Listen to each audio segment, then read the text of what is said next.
I've found the more I'm trying to, like my situation of trying to get someone to sign a contractual agreement, shall we say, the more I force the situation, it's just not happening. And so if anything, I keep hearing the word patience. So I feel the situation I'm going through right now with this individual is teaching me about patience. I thought I had loads of patience, and I realised from the situation I'm in right now, it's not happening. And I've surrendered, and I'm like, okay, universe, you know, when it's meant to happen, it will happen. But it's right, this moment in time, actually, you're right, and going back over this last year, well, 2 years, year and a half, whatever you want to, whatever, it's very much it's taught us in a way that we have to surrender this, in a sense of not to force anything, because the more we force it, actually it's like then two balls in a china shop. This is causing friction. It's more about then surrendering to the sense of let it play out, whatever is happening, to let it play out, to us to fully absorb it. And you know, with the situation I'm going through, a legal situation, I'm observing what it's doing within my body and internally, emotions it's bringing up, and to sit with it and to say it's okay.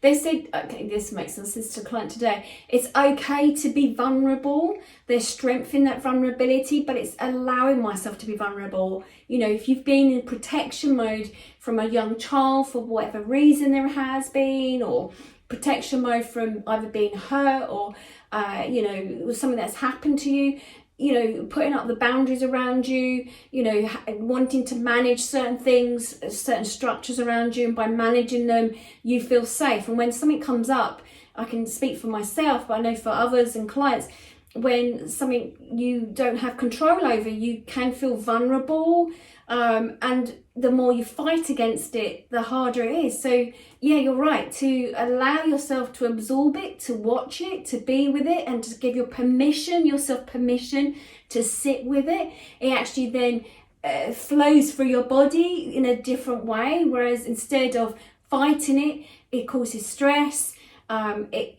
It feels like a spring that's ready to sort of flip out. So it's, yeah, if you have some sort of difficulty, it's better to absorb it, feel the emotions, and to allow it to happen. Yeah, and to work with the planets. Let the energy of whatever's going on externally, the cosmos, to work with us, you know, and surrender it over, actually, to the cosmos. You know, recently I've had the 2 deaths as well. My sister-in-law and my nephew. That was a massive shock. I've just had to surrender to it. I've just sat there and allowed myself to cry, and not understanding how is it making sense. I can't make sense of it, you know, of what's just happened, but I just have to surrender to it, and it helps eases it through my body, and it helps to some degree. But yeah, not to fight against it. You can't fight it. You can't control everything. Like weather, you can't control the weather. It's the same thing.